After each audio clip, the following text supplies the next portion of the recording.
24 পরবর্তী বাংলাদেশের যে নতুন যে নির্বাচনটা হয়েছে, এই নির্বাচনে জামাত ক্ষমতায় এসেছে, আঙ্গুল উঁচিয়ে বলেছেন যে আমরা কাউকে পাত্তা দেই না। ডাক্তার শফিকুর রহমানই যোগ্যতার মানদণ্ডে বাংলাদেশের সঠিক প্রধানমন্ত্রী হওয়ার যোগ্যতা রাখেন। সংসদের যে রীতিনীতি, সেই জায়গায় কিন্তু জামাত প্রতিটা দিন শিখাচ্ছে বিএনপিকে।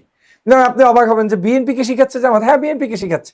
সংসদের ম্যানরই তো বিএনপি অনেক অর্থে জানতো না। জামায়াত জোটকে কেউ কেউ বলছেন যে আসলে তারা পোষা বিরোধী দল, এই বিষয়ে কি বলার আছে? না, এটা চরম ভাবে আমি মনে করি এটা হচ্ছে এক ধরনের ন্যারেটিভ তৈরি করার জন্য কেউ না কেউ ষড়যন্ত্র করছে। জামাতের সাথে তো বিএনপির বিন্দুমাত্র 5ই আগস্টের পরে পোষা বা কম্প্রোমাইজের কোনো রাজনীতি আমি নিজের চোখে দেখছি না। যেখানে বাংলাদেশের রাষ্ট্র ক্ষমতাই তো জামাত এসেছিল। আপনি নিশ্চয়ই জানেন, হয়তো আপনি স্বীকার করবেন না প্রফেশনের কারণে, বা আপনি একজন নিরপেক্ষ উপস্থাপক হিসেবে বা রাষ্ট্রীয় যে কোনো কারণে আপনার মুখ থেকে এই কথাটা সাগর ভাইয়ের মতো হয়তো আপনার থেকেও আমি পাবো না, এটাই বাস্তবতা। কিন্তু আসল সত্য কথা তো এটাই যে এই 24 পরবর্তী বাংলাদেশের যে নতুন যে নির্বাচনটা হয়েছে, এই নির্বাচনে জামাত ক্ষমতায় এসেছে। এবং সেটা কিন্তু রেজওয়ানা আমাদের যে সাবেক উপদেষ্টা, তার মুখ থেকেই আমরা পেয়েছি যে মানে আমরা কাউকে উঠতে দেইনি, আমরা সেটাকে মানে কি বলে ওটাকে আপনার বিরত রাখার জন্য তারা তাদের প্রচেষ্টা অব্যাহত রেখেছে। এবং ডক্টর মোহাম্মদ ইউনূস সাহেবের সাথে লন্ডনের তারেক রহমান সাহেবের তো বৈঠক আমরা স্পষ্ট দেখলামই। তো সবকিছু মিলে তার মানে কি বিএনপি ক্ষমতায় আসার যোগ্য না? না, যোগ্য। সেটা তারা বড় দল, অস্বীকার করি না। কিন্তু এইবারের হাইপটা ছিল জামাত ইসলাম ক্ষমতায় এসেছে। তো সেই জায়গা থেকে জামাত ইসলাম বিরোধী দল পোষা হওয়ার তো কোনো যুক্তি নেই। বরং বাংলাদেশের ডে ওয়ান থেকে এই যে পার্লামেন্টের নতুন রিফর্ম হলো, এই জায়গাটাতে প্রথম দিন থেকে তারা সংস্কারের পক্ষে বক্তব্য দিয়ে সরকার বিরুদ্ধে এই গত 6 মাসে যতগুলো সভা সমাবেশ করেছে, 54 বছরের ইতিহাসে কোনো সরকারের বিরোধী দল এতটা গঠনমূলকভাবে বিরোধিতা করে রাজনীতি করেছে, মানুষকে ইনক্লুড করেছে, জনগণকে উদ্বুদ্ধ করেছে, আর কোনো বিরোধী দল দেখাতে পারবেন না, যেটা ডাক্তার শফিকুর রহমান সাহেব করেছেন। একটা জিনিস আপনি খেয়াল করেছেন কিনা, সংসদের যে রীতিনীতি, সেই জায়গায় কিন্তু জামাত প্রতিটা দিন শিখাচ্ছে বিএনপিকে। না, আপনি অবাক হবেন যে বিএনপি কে শিখাচ্ছে জামাত। হ্যাঁ, বিএনপি কে শিখাচ্ছে। সংসদের ম্যানরই তো বিএনপি অনেক অর্থে জানতো না। সেই জায়গাটা আজকের জামাত ইসলামের নেতাদের কাছ থেকে শিখতে হচ্ছে, যেটা বিএনপির নেতারা পর্যন্ত সংসদে বক্তব্য দিয়ে স্বীকার করছেন যে আমিরে জামাত ডাক্তার শফিকুর রহমান সাহেবের ব্যবহারের কারণে সংসদটা সুন্দরভাবে প্রাণবন্ত হচ্ছে। কয়েকদিন আগে তো একজন আপনার সম্ভবত তারেক রহমান সাহেবের এক প্রতিনিধি 17 আসনে গিয়ে ঢাকা, সেখানে গিয়ে তার প্রশংসা করে ভাসিয়ে আসলেন। কেন? উনি সংসদে গঠনমূলক আলোচনা করেন। যেমন প্রধানমন্ত্রীর মেয়ের বিরুদ্ধে কেউ ফেসবুকে লিখছেন, উনি সংসদে গিয়ে বলেছেন এই সকল ইতরদের সবার আগে বিচার করতে হবে। সে আমাদের মেয়ের সমতুল্য, সে আমাদের সন্তান, তাকে নিয়ে ফেসবুকে যেই লেখুক তার বিরুদ্ধে করতে হবে।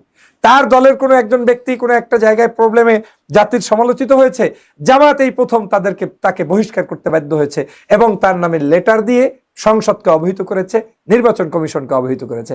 জামাত ইসলাম সংসদে এই প্রথম যারা রাজনীতি করতে গিয়ে সংসদে জুলাইয়ের পক্ষে কথা বলছে, আন্দোলন সংগ্রাম সংসদেও তার ভাষা যতটুকু সংযত রেখে কথা বলা যায় সেটা করছে, ওয়াকআউট করছে, আবার রাজপথে কিন্তু সভা সমাবেশ করছে। আবার একই সময় মাননীয় প্রধানমন্ত্রী তারেক রহমানকে সম্মান করে ইফতারিতে দাওয়াত দেওয়া যায় বিধায় প্রধান অতিথি হিসেবে তাকে দাওয়াতও দিয়েছে। উনার এই সৌজন্যতাটাই কি আসলে মানে সৌজন্যতা দেখাচ্ছেন বলেই কি এরকম ন্যারেটিভ উঠে আসছে?